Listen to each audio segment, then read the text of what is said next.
2 hommes, une femme, 3 possibilités. Toujours sur les traces de ses convives, Yaya Touré a déposé ses chaises à l'IFCPA, au quartier Ukuno à Yaoundé, pour recevoir un ancien apprenant de cette institution. Jeune et plutôt très inspiré, Thierry Ntamak est acteur, scénariste, producteur et réalisateur de cinéma. Fils unique de sa maman sage-femme, il est le papa de 2 filles. Toi et Lionel Namé, vous avez fouillé dans ma vie. Comment vous savez que ma... Bon, ça va, ok, oui c'est vrai. Un jour où ce bonhomme m'a rencontré devant l'ancien centre culturel français, qui est devenu Institut français là aujourd'hui. Il me dit, bonjour le père, j'ai dit bonjour. Je veux faire le cinéma comme vous. Je le regarde, je dis, mais tu veux faire le cinéma comme moi, oui. Dans ta vie, tu fais quoi? Il dit, je suis à l'université. L'université que tu as laissé tomber par la suite. Pourquoi tu trouvais les cours, trop platoniques Vous m'avez exposé, hein, dis donc. Non, on a cherché. Oui, non, mais parce que je ne voulais pas...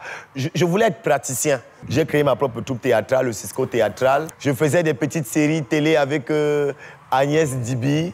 Après ça, avec Yolande Koumou, avec Arès Fotso. On a lancé une pièce avec la compagnie Anora. Alors, parlons de ta première apparition dans le cinéma. L'autre, là, voulait tourner un film. Le film s'appelle Le Meilleur Petit. Feu Sérance Mébina. C'est comme ça que j'ai pensé à ce meilleur petit en la personne de Thierry Ntamak. Le film fut un succès à nul autre part. Ça a gagné les prix partout, hein, même jusqu'au Canada. Ce film t'ouvre les portes. Et pourtant, j'avais déjà quand même fait une apparition dans Le Revenant. Dans le revenant de Yolande Koumou d'ailleurs. CFPA, où nous sommes d'ailleurs. C'est ici que tu as fait tes études de cinéma. Il donnait l'impression d'être éparpillé. Je dis l'impression parce que, par la fin, déjà, je vous dirais que par la fin, je crois qu'il a fait l'un des meilleurs films. Donc, quand tu es sorti d'ici, tu veux être intégré à la CRTV. Le directeur de l'époque dit non, tu es trop talentueux. Il n'est pas bon que toi, tu entres à la CRTV. Oui. Voilà, toi, tu mérites d'aller beaucoup plus loin.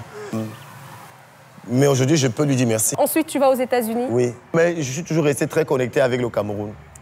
En plus, et puis après, tu y reviens justement voilà, au Cameroun. Après, je reviens. Et puis là, c'est le début de ta grande carrière prolifique. Oui. 2012, Le Blanc des Yenga 1. Oui. Succès total. Je suis juste ému, je n'ai même pas le temps de réaliser, ça va beaucoup plus vite parce que la piraterie s'est emparée aussi du film. C'était sur les réseaux sociaux, j'arrive au Canada, même dans la rue, les Congolais sortaient, c'était des millions de vues sur YouTube, ça, je ne comprenais pas. Moi, je suis venu, je faisais un film pour m'amuser. Pour t'amuser, permets qu'on regarde un extrait de l'amusement, justement. Très merci, c'est que tu me donnes le truc avant que ton gars n'arrive. Mola, ne commence pas avec tes choses là. Nous-mêmes, on a été surpris du succès du film. Mais c'était beaucoup de dépenses. Beaucoup de dépenses parce qu'on avait contracté beaucoup de dettes pour le faire. Mais on n'avait pas la machine nécessaire pour rentabiliser. C'est qu'on payait les dettes. Je me rappelle même une fois, la dernière projection de Douala Bercy, on avait une dame qui nous avait donné de l'argent là. On devait lui remettre 1 200 000. Et là, vous voyez, vous venez de faire 1 350 000 de recettes. Elle est là, quoi. Le film, là, il n'avait pas d'argent. C'est-à-dire, nous cotisons l'argent pour tourner le film. Et puis, en 2018, tu frappes fort. Un film arrive, Le Serpent de bronze. Tu as d'ailleurs le t-shirt, oui. Le Serpent de bronze, dans lequel on retrouve Go Michel de Côte d'Ivoire. On retrouve Siriki Essouké du Burkina Faso. Comment ça se fait que tu sois allé chercher ces personnes-là? Et est-ce qu'elles ont directement accepté ton invitation? Est-ce qu'elles étaient un peu dubitatives? Comment ça s'est passé? Je suis un fonceur. Et je vais en sachant que ça peut marcher comme ça ne peut pas marcher. Oui. Et j'ai contacté Michel Gou plusieurs fois. Et j'ai envoyé mes films. Et puis un jour, il m'a répondu. On va se limer ici. Non, on n'a rien imprimé, on va rien. Toi, tu dis, toi, va là-bas. Alors, comment tu fais, Thierry, pour produire tes films? Où est-ce que tu trouves les fonds? Ben, c'est la volonté.